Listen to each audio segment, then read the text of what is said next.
Welcome to the Business of Story, brought to you by Sendable, the online social media management platform that helps more than 3,000 digital agencies streamline their online storytelling planning, engagement, and reporting. I'm Park Howell, and I am darn glad you're here. Ross, cue the music. Let's do it.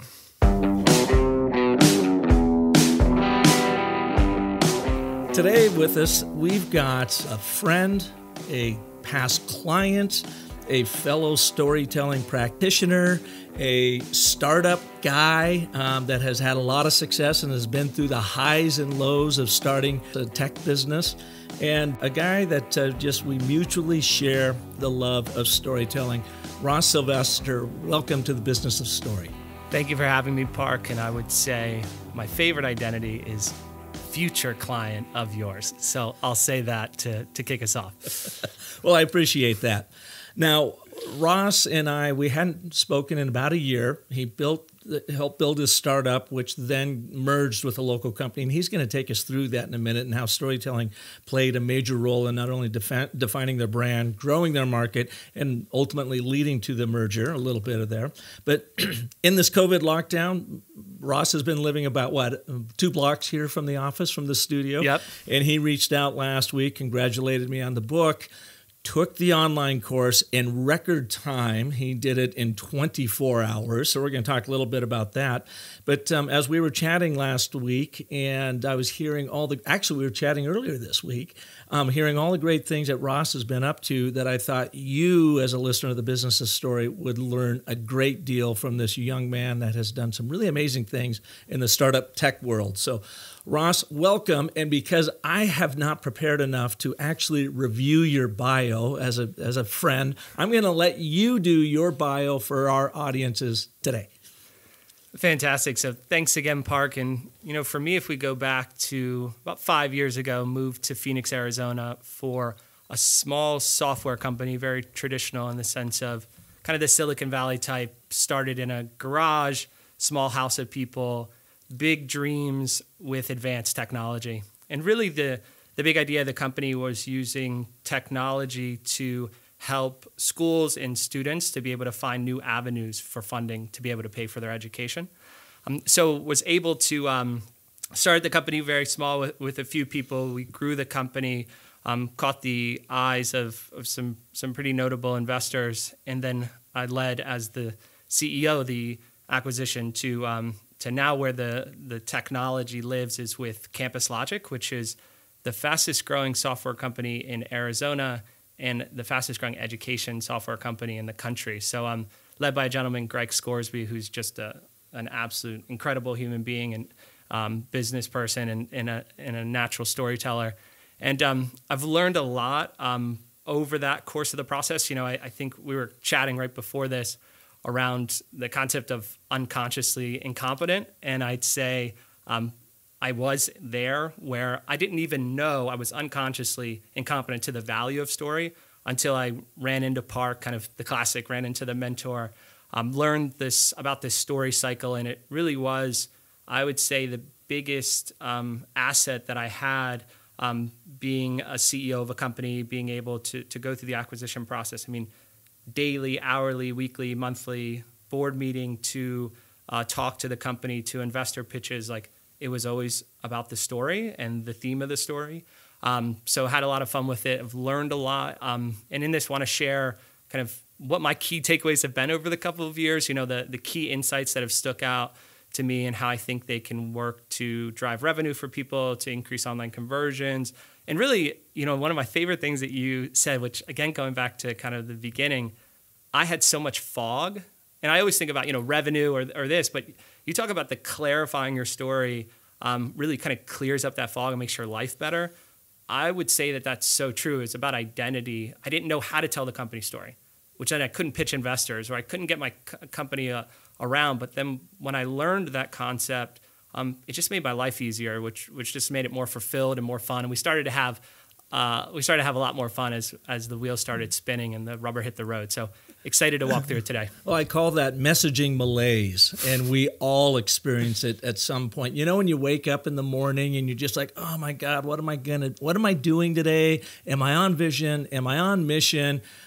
how am I selling this? Am I selling it right? It is this malaise, and it's absolutely energy draining. It's just like until you start clarifying your story, it then amplifies your impact and simplifies your life. But let's talk about your life before Arizona. You grew up in Delaware. Is that Correct. Right? And so you couldn't really be much further removed, across the country, culture-wise than Delaware and Arizona. What did you do in Delaware? How did that get you teed up to be an entrepreneur and a startup guy?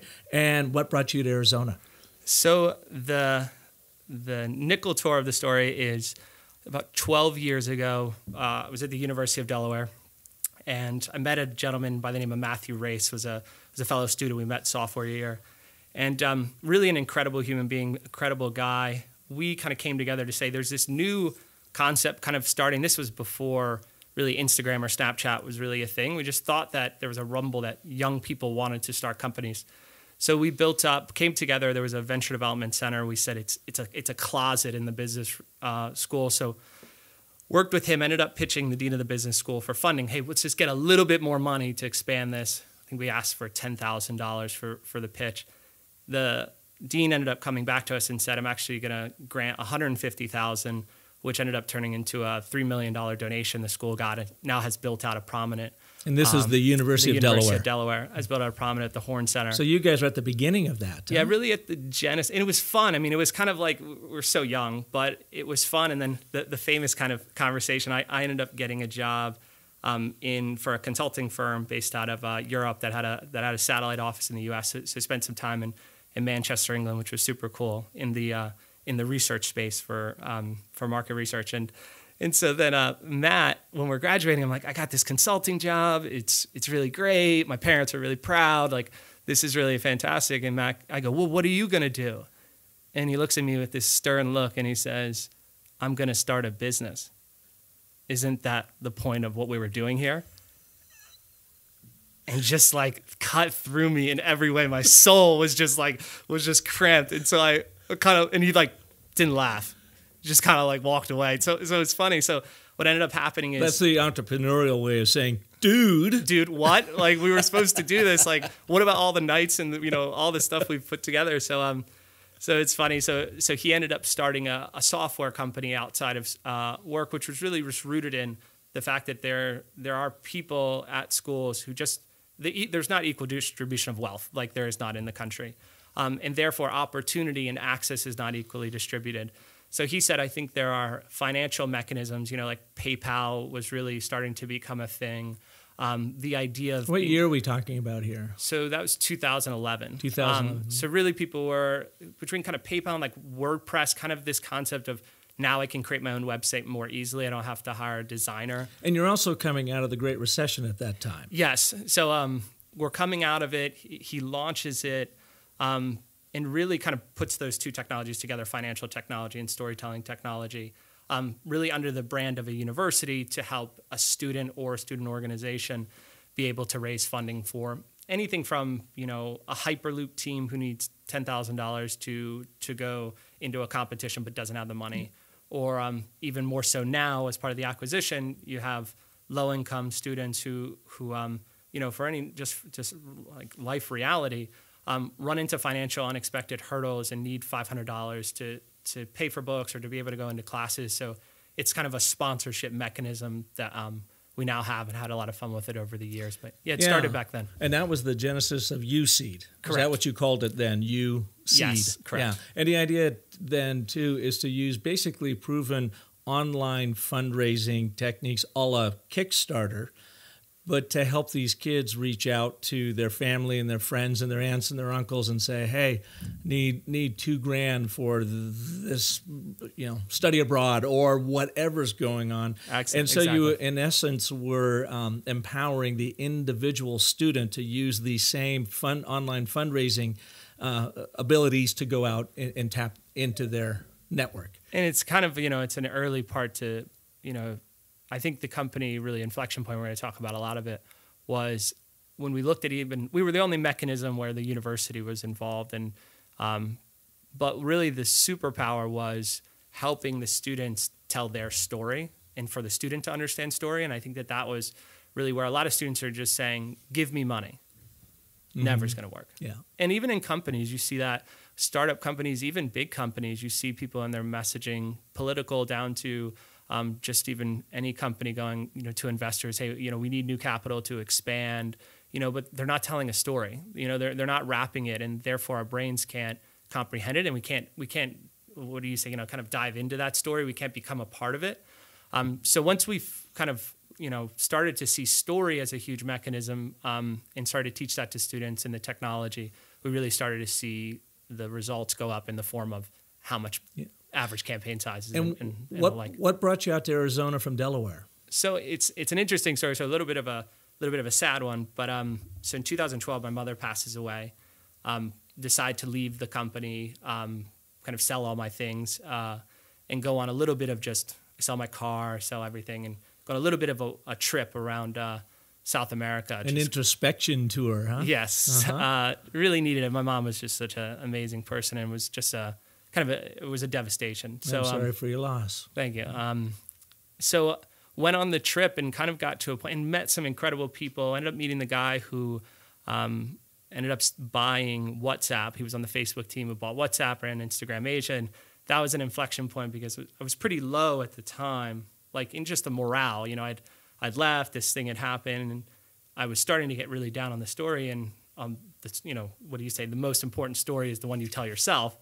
And he said to me, I just kind of told him, not even the full story of what happened, just kind of like, I'm kind of now trying to figure out what to do next. And he was like, oh, what an exciting time to be in. Like, oh my goodness, you got everything in front of you. You could do anything. You could really learn. You could do this. And from someone like him who was, he was on, he's close to Zuckerberg. He was just I met him because I overheard him say he was buying WhatsApp in a CrossFit gym.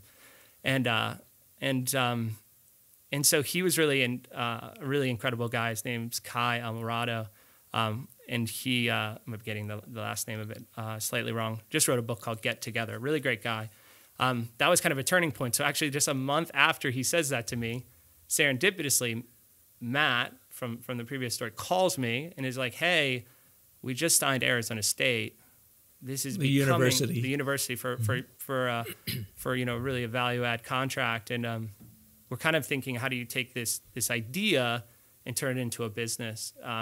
So would you be willing to? So actually at the time I was in Australia with my brother, because half of my family is in Australia, my two brothers and their significant others, and our new addition, May, who is my niece. Oh, congratulations. Thank you.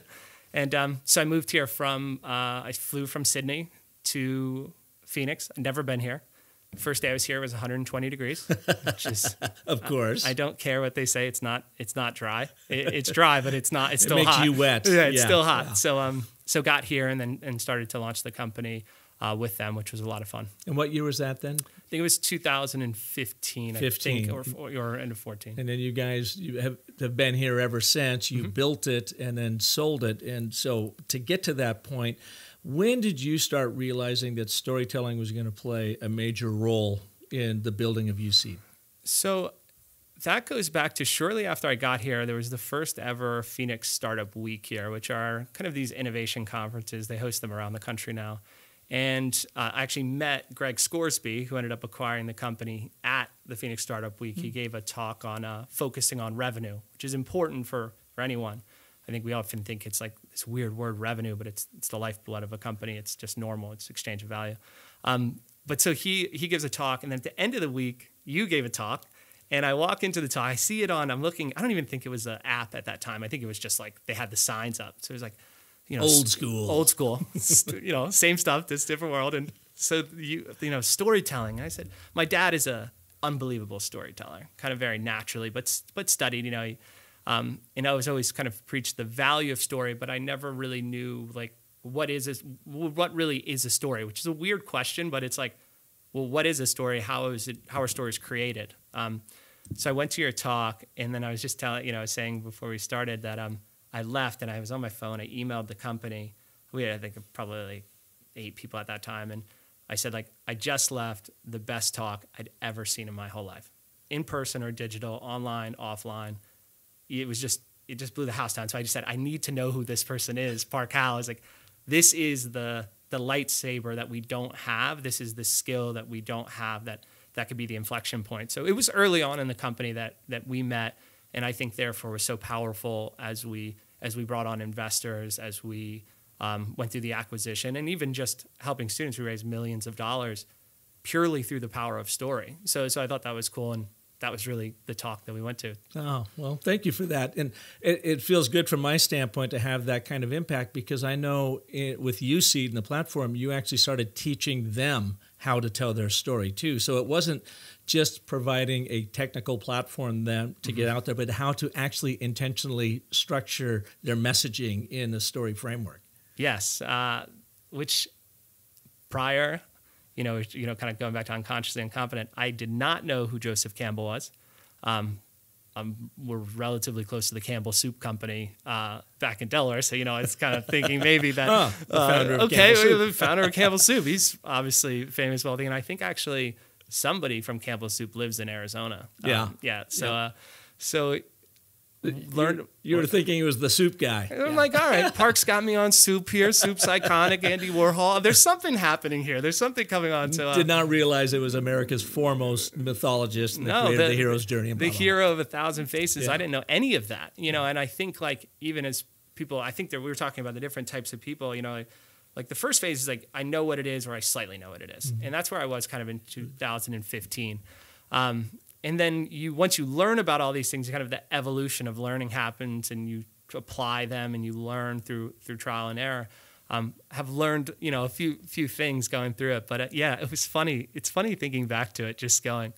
We sat right around the corner in your conference room, and you had it on the screen. You went through one slide where you went through the X and Y graph of the neuroscience, going from kind of your croc brain, your primal brain, to your neocortex. And I was like, wait a second, we are all communicating to the neocortex with numbers and facts, and how statistically, if you look at the revenue that's coming, or the tuition revenue that's coming into a school, and it's all numbers and it's percentages and things, and you pretty much said you have to first talk to the primal brain, and story is your lever there to earn the right to get to the neocortex. And that was just profound. So I think each time we talked, I was like, all right, what else can I grab from this? Because it was immediately applicable. Well, tell me about Bell Labs, because that had an impression on you. Yes. So this is kind of the, what I love is you have the applied science and the bewitchery. So to me, the storytelling in my life, there was a company, so back in 1948 in Murray Hill, New Jersey. This is a really interesting story and company. There was an innovation laboratory called Bell Labs. And for those who know it, most people know it for they were the inventor of radar. So, they say that the atomic bomb ended the war, radar won the war. I mean, imagine having radar if nobody else had radar, the competitive advantage. So they actually invented that and worked with the government, but they were owned by AT&T. And so what AT&T was tasking one of their researchers and research teams to do is to create a mathematical formula for communication. So in 1948 is when Claude Shannon, the researcher, published information theory, which was his formula for being able to transfer a message with a higher efficacy across a telephone line. And if you think about it, with the internet's evolution of that, this podcast alone, it was like inventing fire or discovering fire. I mean, it's that profound. And I just crazy that not a lot of people I often see, I only know about it. There's a book called The Idea Factory, which is dense but interesting about him. And there's some cool stories about the CEO is this guy, Kelly, who is just such a driver. There's one quick story aside where he's leaving his office. He gets into the private car. They're driving away, and the driver gets into a car accident, or small, little fender bender. He walks out of the car, kind of power walks back to the front and says, "Order me another car home." I mean, the guy had no time for any, but because they were doing something, they were saving the world. I mean, you're thinking about in the war, and really important. But so what was interesting is one of his colleagues, this guy, John Pierce of Claude Shannon, used to say, for all of us, it's hard to return to a world of prior to Shannon. You think about it, it's hard to even think about not having phones. And now in the evolution of social media, and now we're entering augmented reality and VR. So like it's going to be hard to realize a world without VR soon. But what was so interesting is, he says we can't return to innocence, to ignorance, and to lack of understanding. And for me, I often feel ignorance is such a negative word. It's got some connotation to it, but there's a lot of beauty in it when you just look at it face value. And for me, ignorance was not knowing story, and ignorance in other ways. And so it was cool over the past 5 years, kind of going from ignorant to what story really is. And more so, a lot of people talk about story, but I seldom do I see people go, here's the 5-step plan. And I think especially in a complex world, like it's great to know it, but I need the 5-step playbook. Just give me, here's the 10 things you need to do. Go through them in order. And if you bake the cake this way, I'm looking for the cake, so I would love to have the recipe, So having the storytelling recipe was great. And this company also, the other theme was not only this idea of like being aware of where you are ignorant and work to evolve to become an expert, kind of that identity from, I'm ignorant and something like going a hero's journey through application to become more of an expert. But also just to think, imagine in 1948, imagine going around and telling people that you were going to transfer what we communicate as voice over a wire across the country in seconds. I mean, mathematically and logically, in any way of looking at it, is insane. So I think it also taught me, you got to think big and you got to think abstractly. And a lot of people, when you especially have really big ideas, they're people, like, not everybody will get it right away. Yeah. And it's one thing is it's okay that nobody gets it, but it is your job to communicate it. And I think that's where a lot of innovators fail. It's like, well, my MVP failed. Well, that's because you probably didn't communicate it very well. You didn't tell a story. It wasn't that they didn't get it. It's your responsibility, so they get it. To help them get it. And just to be clear on this, telephone had been around for a long time. What you're talking about that came out of this was the ability to do it via computer lines. Is that? Correct, yeah. Yeah, and, which is the precursor to the interweb and everything else. And really, I think what he was doing, it was the telephone wire. They go through the evolution of it from Morse code to digitizing they go through the whole thing. I think what he was figuring out is they were having significant issues with regards to the efficacy of the message transfer over long cord. So it might be, so that is really what he was able to really be a part of that digitization. Yeah. So it's really. But the idea is they've got the advancements, and so many startups do have this great advancement. They just don't do a good job of explaining it. And I think what I've seen, Ross, is just they get so enamored with their invention, with the monster, Dr. Frankenstein, that they talk about how wonderful the features are, the functions are, when really all anybody cares about is how is this going to help me? What's the personal impact? Exactly. You know what I mean? So we met at that first startup week many, many years ago. I had the great honor of working with you all as we helped dial in and rework and reframe the UC story a couple different times as you guys evolved, and that was an awful lot of fun. What did you learn, say, in the last 4 or 5 years, do you think, now that you understood story and how to apply it, what were some of the biggest windfalls from that, and when did it blow up on you? So I would say I'll try to put 5 on them. So, kind of the 5 list. The first one that was probably most impactful is you are not the hero of the story in business, let's say.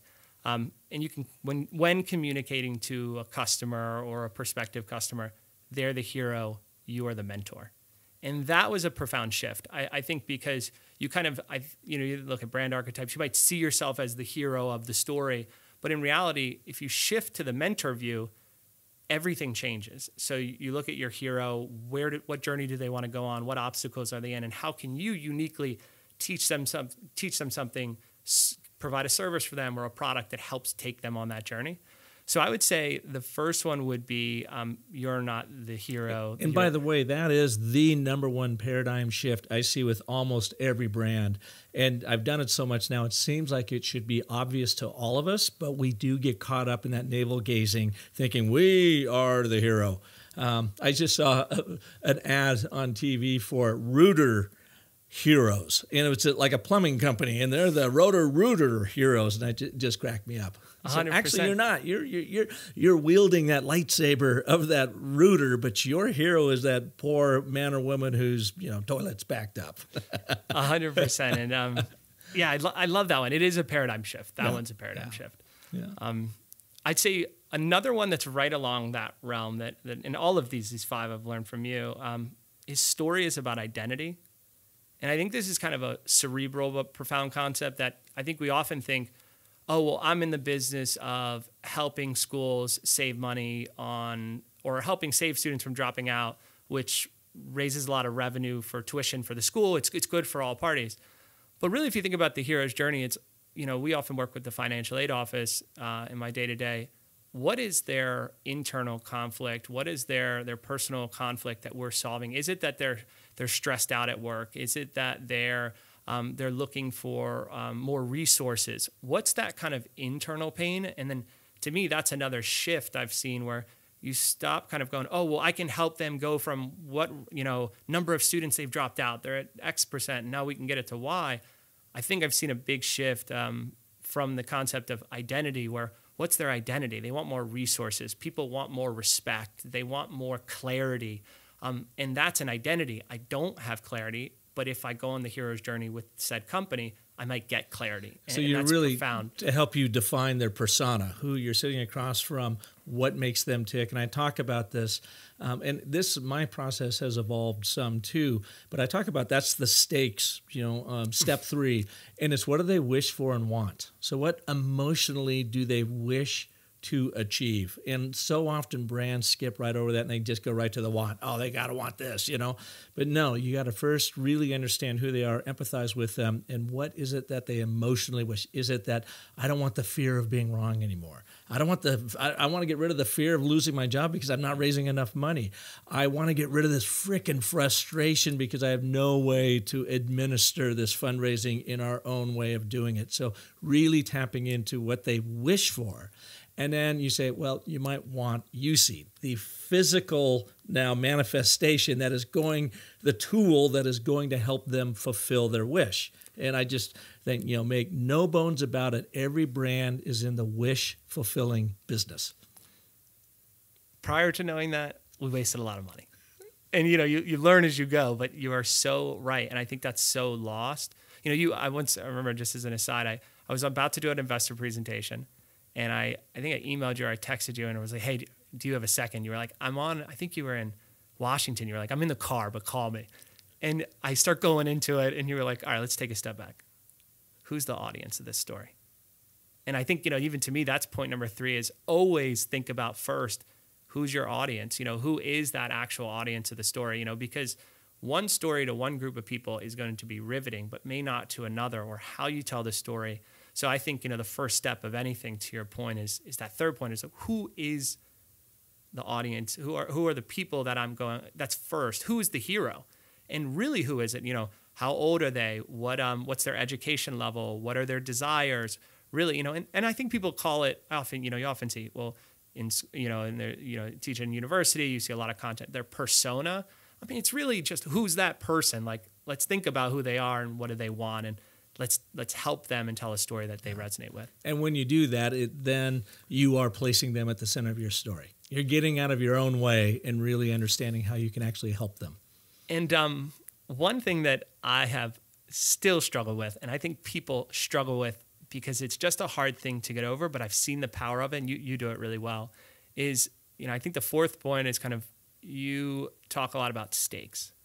And you used to say to me, you're not, there's no but of your story. There's no tension. I'm like, well, Park, I can't put tension into this thing. I can't, say that there's a problem. And you're like, well, if you don't clearly state that there's a problem, then nobody is going to pay attention. I think as I've even saw young companies now even being in, a bigger company, in just everything in between, there's not either stakes or there's no conflict. You used to say that we need the conflict. There has to be a reason that universities are going to say now is the time, whether it's the shift in the world with COVID and people are wondering, are students going to go to class? There needs to be a shift. There needs to be conflict. And I used to synonymize conflict with adversarial. It's not adversarial. You're just pointing out as the mentor. It's like, I love this campaign from Fabletics, which is Kevin Hart's. And I think anybody can use this today to improve their marketing message. Kevin Hart is saying, stop overpaying for athletic wear. And he is screaming it from every digital mountaintop that he can. And I bet you they're selling athletic wear hand over fist, because I'm sitting there going, I did just pay a little bit, probably too much. And I don't even know what too much is, but he is the mentor saying, you are wasting a valuable asset of yours by paying too much for this. Stop doing it. That's not adversarial. He's showing conflict to help me. So, stop wasting money on your printing. Like there's a printer, Woodbridge Printing Center in New Jersey, is actually Matt's father, who's this like craftsman printer for 40 years, incredible guy. He's saying, stop overpaying for printing because people overpay for it. Anybody who's in business, you should be stopping that person from going off the wrong track. And your solution, affordable printing or affordable athletic wear, is that gift that you're giving to the person to solve the problem. So conflict, I don't think, has to be adversarial, but that's what I thought it was kind of at the start. You're exactly right. It's really more disruption. And God, we're all experiencing this disruption with COVID, no doubt. So that's just the grandmother of all disruptions we're going through. But if you think about it, Ross, nobody wants to sell into status quo, because if you're doing that, now you're a commodity and a low price is what's going to win, and there's no margin and there's no loyalty in low price. So a brand has to be disruptive, whether it is going in like Kevin Hart is doing and inserting that doubt, you're paying too damn much for your athletic wear, I can help you out. There's that disruption. He has just thrown a punch into the market, and I'm your answer to it. In your case with UC, the disruption was, stop doing it the old-fashioned way. People are raising money a new way, and you have to empower your students or you're going to lose them, and that's not good for your business model. So yours was really very much about a disruption of getting in their heads and saying, we know you're comfortable with the old way. You know that that's status quo, and you also know it's not working. So you need to take a leap and look at this new way that we've created to do it. So you've created that disruption. And one of the lessons learned, I think, is there's the phase from UC, and we ended up rebranding the company Thunderbolt. Which I love that name. I remember you showed up here one day in the courtyard, and we were talking, and then it was like at the end of it, oh, by the way, man, I was kind of thinking about rebranding the company, which I was always really in for, because UC, it's like, I don't know what that means. And you go, yeah, what do you think of the name Thunderbolt? And I go, I think it's freaking awesome, man. With that confirmation, I immediately was like, all right, we're doing this. Well, and I know you had some pushback from investors. Yeah, I think, I wouldn't, in hindsight, I think your story is more important than your brand name. When you're young, when you're talking about paying hundreds of millions of dollars in advertising and the ability for the name to resonate and to quickly understand, different story. But small company, I think I would have done it differently, but I still would have rebranded it. But I think even doing it, you should always rebrand around a story. And I think we had a good story, but I was more focused on the name. Mm-hmm. So I would have done it. But as we shifted, we even learned, we were going to universities and saying, help your students. And I think what Greg Scoresby did, which was he was so smart, and what I've all learned from him is he said the hero of the story is actually the school administrator. In this case. Yeah. And I said the hero was the student. We all need to help the student, which schools resonate with. What they really resonate with is, when we resonate as humans, is first, the story's about me. Before I can put the mask on someone else, you got to help me. So that was the shift that Greg helped me start to see as, for years as a mentor. Well, and think about the meta nature, and this is a really good example of it. So you are going in UC Thunderbolt to sell that administrator to get on board. So you have to place them at the center of the story. They're the hero of this journey, and you are their mentor or guide. When they buy into it and they try to get their student population bought into it, now that administrator has to think the same way you did and look at that student and say, that student is the center of my communication and the story I'm going to share with them. I am now the mentor or guide as the administrator equipped with the Thunderbolt platform. So it's very, very meta, but it works. You just have to take a deep breath, pump the brakes. Who am I talking to? And what is their story? I came up with a bit of a meme the other day. I was talking with someone else about this.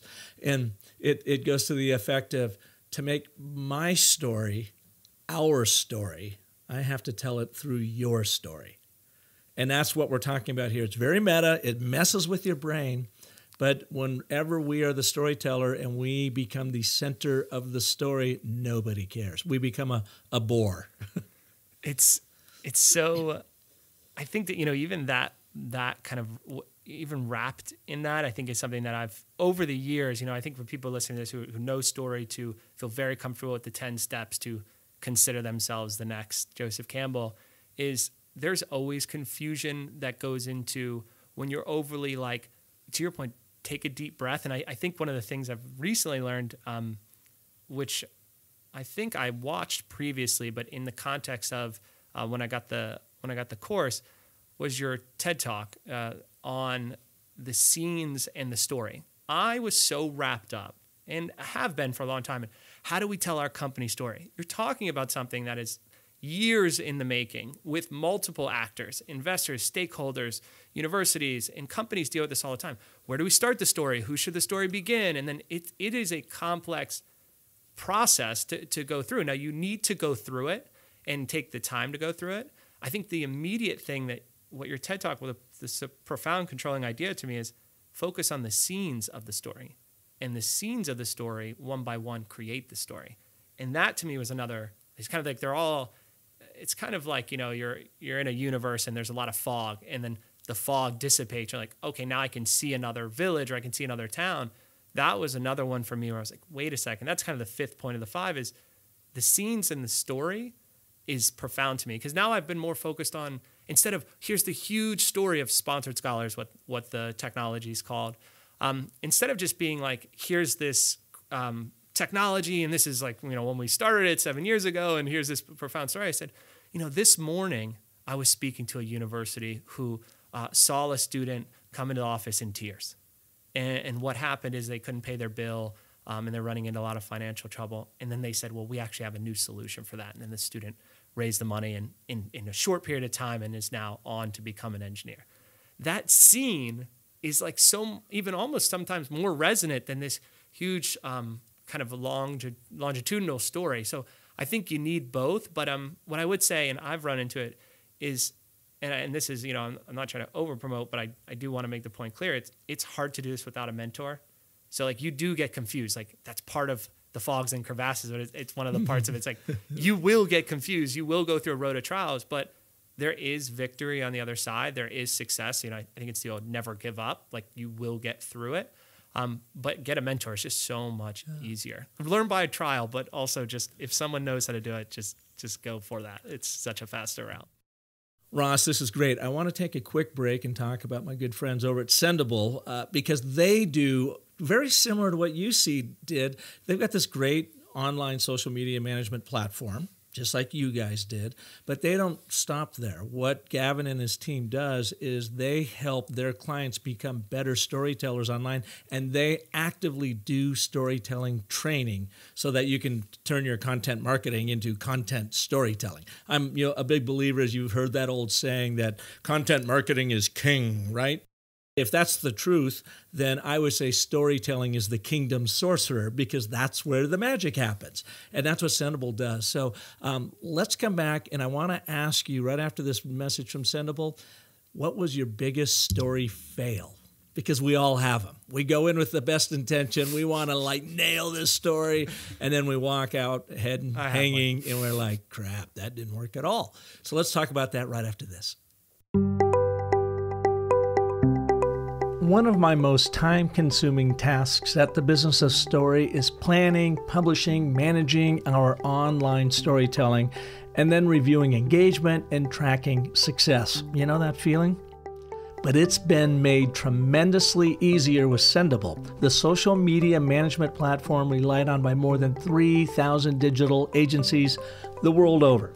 Plus, Gavin Hammer and his team are so committed to brand storytelling that they actively teach it to their customers online. Sendable has generously offered you, an ardent Business of Story listener, an incredible 30% discount on their traction plan. Now, it's normally $99 a month, but if you use my link, you get it for just $69 a month. Visit sendable.com/park30 to start your free 30-day trial today. But guess what? Given the bizarro world we're all living in right now, you can start your free trial today at sendable.com/COVID-19. But you need to hurry because this free offer is good until July 1, 2020. That's right, you can use Sendable's starter plan for absolutely nada, zippo, nothing to help you get through this coronavirus misery we're all suffering in. And what do you have to lose but that subscription cost of your current social media tool? And you regain those lost hours of fiddling with your planning, management, and reporting because Sendable makes it so super easy. For instance, one of my favorite features is the Smart Posts. You can craft your content, and in one step, Smart Post customizes it for each platform. So you can focus on driving engagement and converting customers, not dinking around with reformatting your content. So whether you jump in with their traction plan or their starter package, Sendable will make your online storytelling sing. Visit them right now at sendable.com.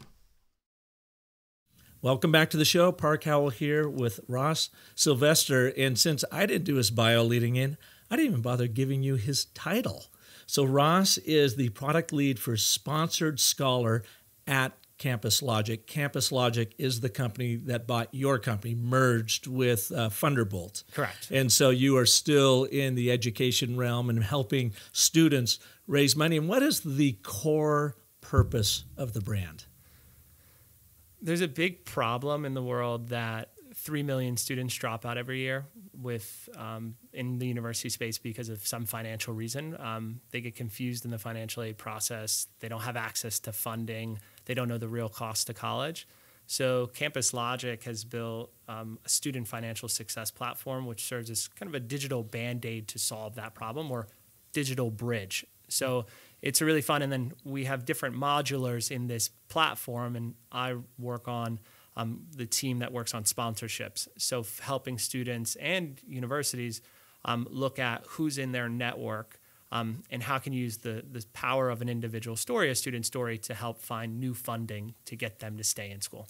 And ultimately help them stay in school, get their education, and not graduate with a tremendous amount of debt. So you guys are really in the debt reduction business. Yeah, and I think what we don't want is debt without a degree. And I think from an identity standpoint, when you think about the president or really anyone in education as an institution, we've kind of, as a society, turned our back to them.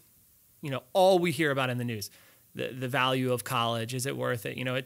It's the accelerator of humanity, and it's our most important asset. And you can debate that, but looking at it fundamentally, they're supposed to educate, and they are, but we've turned our back on them. We're like, oh, there's so much problem. There's this, instead of people going, why don't we help? And I think the company is trying to shift from the identity and help empower the leadership of schools, the administrative schools, with tools and technology and mindset from kind of the innovation world that we live in, to be able to go, no, we do have tremendous value. We do help students.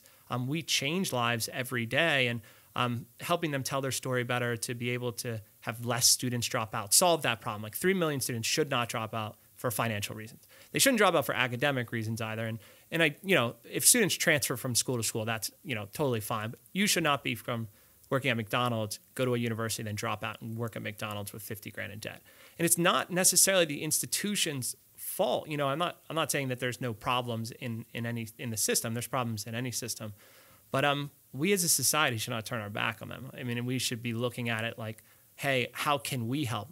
So many people don't give back to universities. Well, there are plenty of ways to give back directly to students, or to give back to programs or institutions, or to volunteer, or to just stop publicly, as even a media source, degrading them. Like, if you think about it on the playground, if we're all taking it back to the playground days, we're like bullying all of education, or we're being so negative towards it.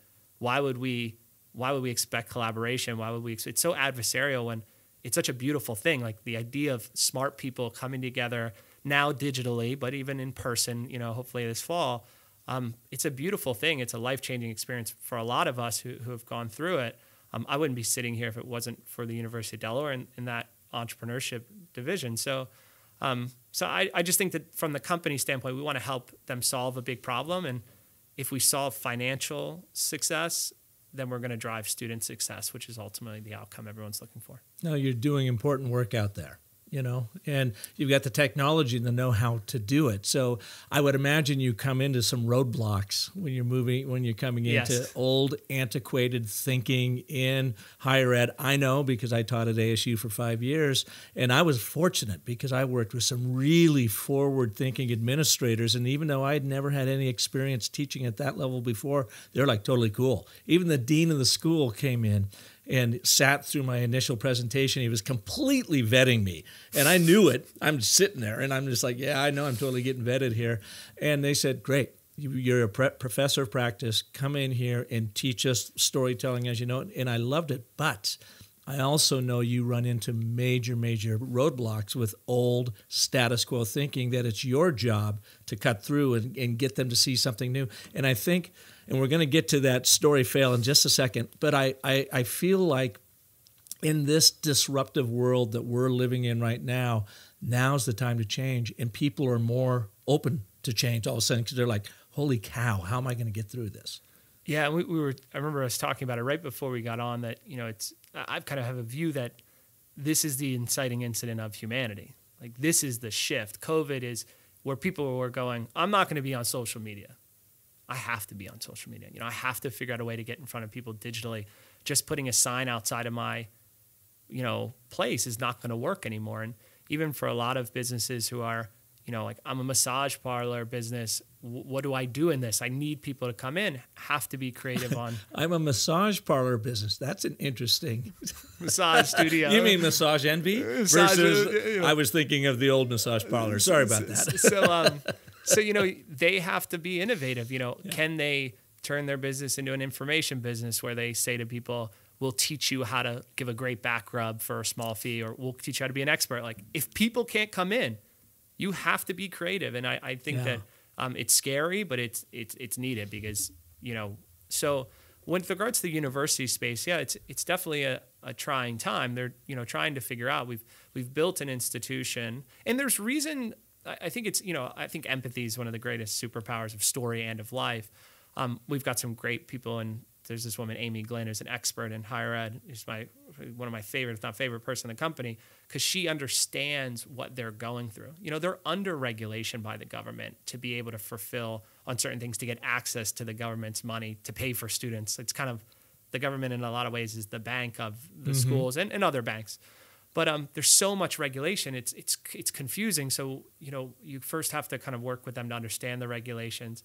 And then I think the hard thing for both sides of the coin is just going, we both need to disagree on something to solve. And this is what I love in the book, Get Together. I was reading last night from Kai, is how do we solve the problem together? Like it's not going to be solved from the education institution. And it's not going to be solved from the innovation industry either. It's going to be a private-public partnership to figure out, Zoom is incredible, but also, just from a student standpoint, having students go on Zoom is not online learning. Yeah. That's not actually what they meant. So people need to, let's get the online learning groups together and let's build something that is that's cool. That's cool, happening. That people love and, they need. So I think it is a time where people are more open to ideas, so everybody in the innovation space is so excited because it's like, now they're open. Well, you still need to tell your story. You still need to understand where they are in the hero's journey. They feel the inciting incident, which means they're going to have antagonists, they're going to have fears, and you need to clearly state what's the identity shift, the problem you're going to solve, and then fulfill on that promise over and over. We're talking about in the course about the gift and it's the gift and what's the other thing? The promise gift. Yeah, the promise and the gift. Like what is the promise? And then don't break the promise. Yeah. And I think a lot of institutions, education and others, have had broken promises. So there is there's not a lot of trust out there. There's not a lot of trust. So it is a time where I think we do got to let our guards down. We got to try new things. We got to be okay with, we'll just call it learning through the process, But I think there's a lot that's going to happen. All right, dude. Story fail. Okay. Take us to a story fail. So we had this incredible, it's still very close, this lead investor out of Geneva who looked like identical to the combination of James Bond and because he's bald and I'm also bald, looked probably more like Lex Luthor. So he kind of had the James Bond Lex Luthor, and you know him. So he's got the positive archetype and the shadow archetype. You just look at him and you're like, and he's. I don't even know if genius is the right word. I mean, he's a savant. Mm-hmm. Like they said that Jordan is the best professional of all professionals. He may be. I mean, he is just a genius, this guy, Eduardo Bugnone. And we were in Geneva together, and we were going to an investor presentation. We had one of our investors who was part of a syndicate there. So we get to the top. We drive in. He's got a cool car, too. So it's like James Bondish. Driving through What's his car? I think he had I think this was an Audi he had, but he also had like a 700 horsepower Mercedes-Benz. We didn't drive it. It's just like... It drives you. Yeah, it drives you. And his house is like an art gallery. I mean, the guy is just like fascinating. There's a whole multi-hour just conversation on who he is, and his life story is fascinating. But so we drive through the streets of Geneva. There's like kind of cobble streets. We get to the thing. I have to run up because we're short on time. Any young company, you're always moving from one thing to the next. And I get in the room. We're on the top floor. All of Geneva is in the windows. And I am in front of the room, and I do the presentation, and I flop the beginning of the story. I start to talk about, and it was going back to, I was trying to make the story more than what it needed to be. The crazy shifts in the world, and we're looking at the innovation of the shifts in online technologies and how fundraising is this new. I was trying to make it too grandiose when I could have just told a simple story. Universities are looking and struggling with students dropping out. We have a way to engage students and to get new money into the school that makes money for the school, that makes money for us, and makes money for the student. It's a win-win-win. We're raising money. Like, I could have just told a simple story, even a bigger one, or this, but I was like, and I was looking, anyone who's ever done a presentation or has felt this feeling, you're in front of the room and somebody's looking at you with the WTF look on their face. Like, what are you talking? And you got to read the room, and you've practiced a narrative. So you're like, all right, now maybe do I pivot mid conversation to something else, which I kind of did. I tried to just like pull it out, but it wasn't, I'd say, the worst situation. And, the transparent thing, I didn't raise any money from the group. And that when you walk out and people are like, oh, I think it was interesting. And you're like, and then when interesting has a period at the end, and there's no light, there's not nothing a good reaction. Not a good reaction. So it's a tough story even to live back there. It was like, you're legitimately sweating, watching all these people. You got your, kind of your Sunday best. And then you also have your lead investor who's just made you the CEO of the company watching the presentation too. And he has the look of like, what do you, like, you're doing too much. And I think that's a good lesson. That was kind of the fifth point is a story can be simple. And you should shoot for simplicity and don't try to make it more than it is. Like, people do not know how to tell their story. That's what I love about what you do is you make it simple for them to tell their story so they can make more money, live a happier life, clarify their thoughts. It's a good thing. It works. Like in versus, I was so caught up in like, all right, well, you got this, the economy shifting this way and the education funding landscape. I've been there. I mean, were you trying to show off a little bit just to show them how smart you were? Because I've done that same thing. Yeah, you're too. trying to, and I think I was, I'm gonna try to sidestep that and not say I have an ego. I definitely was just trying to be like, because I was younger. I think I was 26 when it happened. So I'm also in a room of people who are running funds of 10, 50, $100 million. And so I'm trying to prove my worth. You have first of all, your words will prove your worth. And I think that I was just trying to be too grandiose. I was trying to be too mathematical. Yeah. I was trying to. But your point, well made. You can simplify it. Take it down to a moment, to a scene. I use the and button, therefore, which I learned exactly backwards because I started with my 10-step story cycle system and then learned the ABT. And it's the most powerful way to start a story, And it gets the but in there, the conflict, the contradiction, but universities are graduating or not graduating, kids totally in debt, and there has to be a new way. Therefore, we have, the solution. So just recently, like I mentioned at the top of the show, you just set the land speed record for taking my online course. And in it, it's a 12-chapter course. It takes you through the 10 steps of the story cycle system to help you clarify your story so you can do it completely to dial in your brand story. But in each chapter, there are also storytelling technique and training going on so you know how to tell it once you get it all pulled together. I saw that you signed up last Thursday, and then Friday, you sent me a note like, dude, this is so great. I'm all done, man. Here's my story. You know, you have time to sit down. How did you get through it so quickly? I was saying, I think, you know, you have your Facebook community, which has been really fun to be in and really insightful and informative. It was like the first time I read The Alchemist. I started, and then it was just secrets.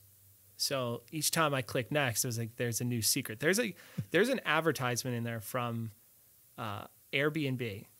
I won't say anything about it, although it's like the greatest storytelling, I think, in an advertisement. It's beautiful. So you have to, so once you start that, you're going, well, now I need to understand how they did that. And then how could I apply that? And there was a lot of, I think the thing for me, you know, going back to the lesson of, one of the lessons of Claude Shannon in Bell Labs is he kind of made communication variables. He simplified it to a message, to a signal, to the propensity of noise. The 10 steps are the variables of story. So the first phase for me was just kind of, how do I tell a story? The ABTs, a little bit of the 10 steps. You know, you've got another framework in there, the 5 steps. I think the 5 primal elements of story. Oh my goodness. That how part, to tell a short story for big impact. I immediately put it in an email. I was like trying to tell something in the company. I'm like, I'm not telling the story. Like, I have to use this 5-step framework. So for me, I kept going through and I go, if I think back to the Bell Labs and that concept is, each variable I now need to become an expert on. And I'm right now just scoring myself 0 to 1. Like, how good am I at the backstory? How, like, still stakes. I still have to work on it. So that's a module I'm playing with a little bit more. I'm diving into, because I'm going, if I really want to be great at storytelling, which I unequivocally believe is you hear it everywhere. They say it's like the universal language of psychology, because it's been around forever. Yeah. I mean, that's just, we're Homo sapiens. We're storytelling monkeys. It's what separates us from the chimpanzees. We can tell a freaking story, and we can think, and we can bring people together and use the force of story to think of something bigger to live into. It's incredible. I mean, it truly is incredible. And I think, you know, everybody's listening knows the power of story. What I love and what the course did for me is it was just like, you know, the one-on-one courses were the things like the podcast, and, you know, and I was fortunate to go through, you know, working with you. So that was kind of the 102 course. But this to me was like, it was evergreen. I literally can go back to it. Someone asked me the other day, they're like, well, what about this? So I pulled up the stakes, and I'm like, this is how we have to go through. There's a short video on it, a little bit of education, and then a worksheet. I'm like, there's no way you can't do this. Like, and so what's interesting, I think what Greg Scorsese taught me is, you know, leaders have to be leaders. So it's good for you to know a story. The next evolution is you have to be able to teach it and to make it a part of your culture. So this kind of helped give me the language to go, here's how you tell the 5-step story. Because if everyone in your sales team or your marketing team knows how to tell the 5-step story, you're going to get higher open rates, or, you know, click rates in your emails, open rates if you tell a story in a tag, you know, header. On your websites, your landing pages, like, we're not telling stories and not in the framework. So it was just profound and actionable. And I wanted the insight the next day. So I started Thursday. I think I went until 2 a.m. and I woke up in the morning and finished it. And I was kind of thinking while I was going through it, I was like, I bet you I could get through it the fastest. So there was a little bit of like a sonic motivation to trying to get through it, but it was good. I was just like, and I'm glad now. I'm, you know, and I know I think, when did you start writing the book? How long ago was that? Yeah, the book, about 7 years ago, I wrote it, and it was, I don't know, we're in 2020 now. It must have been about 2015, early 16. I was ready. I thought I was going to publish it, and I looked at it, and I just felt it was naive, that a lot of the stuff I had learned was in there, and I knew worked, but I felt like I needed to proof it out even more to me. And so for the next 5 years, I spent, you know, teaching it around the world, and I have now completely rewritten the book, and it's filled with stories to demonstrate and model the story structures and the frameworks that I teach in it. Brand Bewitchery, you can pre-order yours now. It will be out in June. It's at the press right now, and I got to tell you, it's such a relief to have that off the back of my mind.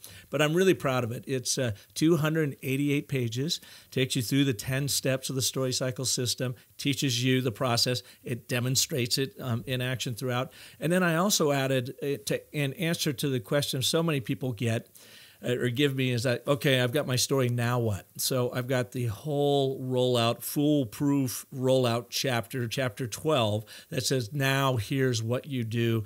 Take a look at your logo, take a look, your tagline, your website. How are you going to then use it in content marketing? And I give them the whole plan that we use typically with our clients to say, here's the next step to activate and launch your story into the world for the biggest impact.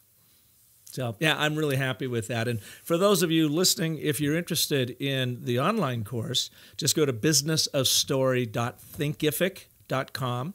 That will take you directly there, or go to my website, businessofstory.com, and there's a page that jumps up right there that you can take it and start your course today. Or, of course, pre-order your book, and there's some bonuses that come along with that, and you can do that at bit.ly/brand bewitchery. So thanks for bringing that up. One final question for you. You've been through this before. We are in this very disruptive time. Why do you think now is a good time, or is it a good time for people to take a deep breath, get that introspection going, and really dial in their brand story, and maybe, of course, through the online course? That's what we're selling here right now. But why is now a good time for people to do that?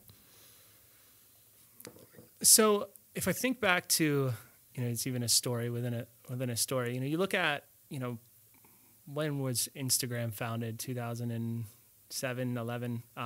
There was shifts that were happening with online, where people started to have phones. That was the biggest shift. It was going to the phone, and there were these apps to share photos. And the founder was on a walk with his girlfriend, I believe girlfriend then, not wife, and she said it'd be really great, like the cameras weren't very good on the phones. Mm-hmm. So she said it'd be really great if you put a filter on it. Like they had those softwares editing on computers, like put a filter on your software. And so he said, I think that's a really interesting idea. And that kind of innovation from her ended up being this incredible ability for people to really help people change their identity of a photographer from I'm a novice to now I have a filter, so I can really be able to share and to create with that. So I love that story in the sense of what it is from modern day now. There are technological shifts happening, like everybody's going online. The race to online is now happening overnight. When people said, I don't need to have online scheduling for my business, well, somebody else does, and they're going to tell a more simple story, and they're going to make a better experience for someone. So I would say, why story? Because everybody is now screaming through the phone.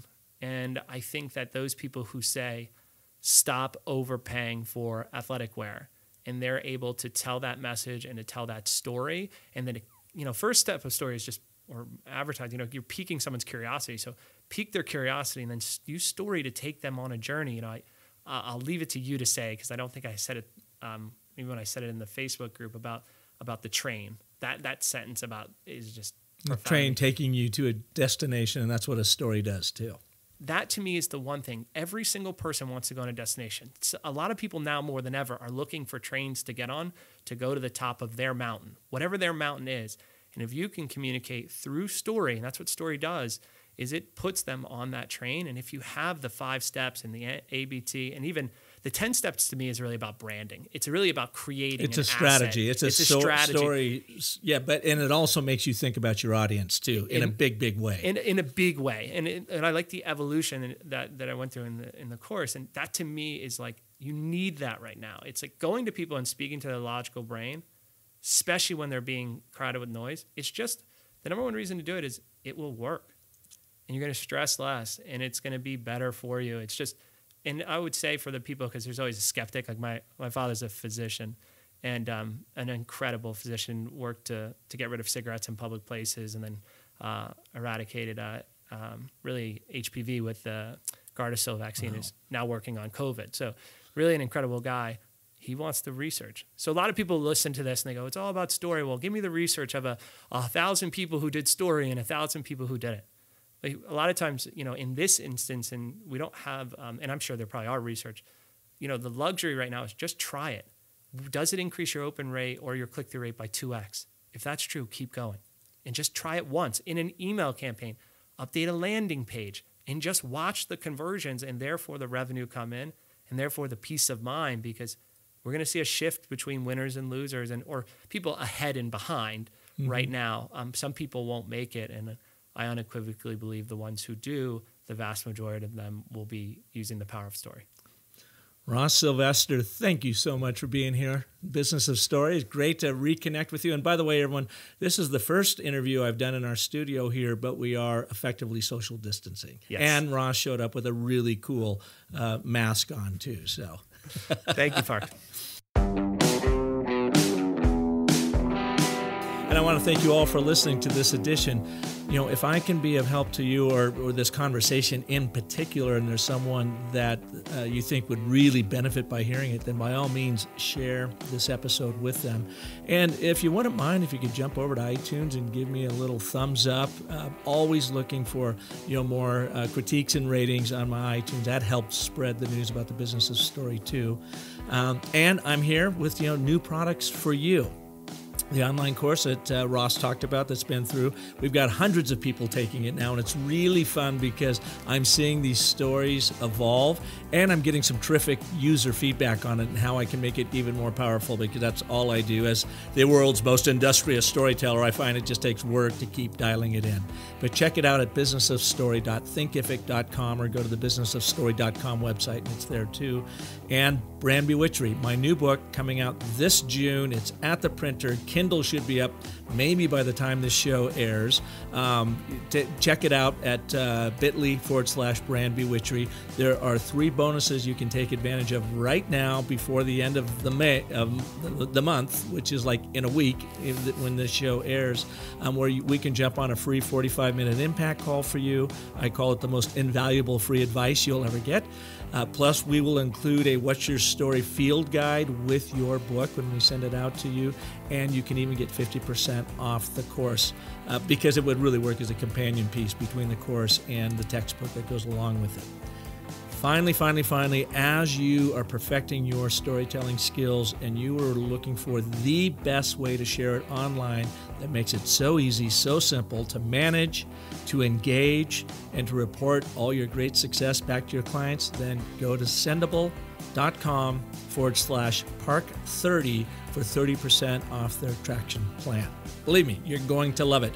And as Ross said earlier in the show, I want to remind you, be back here next week when we'll have another story artist. But until then, the most potent story you'll ever tell is the story you tell yourself. So make it a great one. Thanks so much for listening.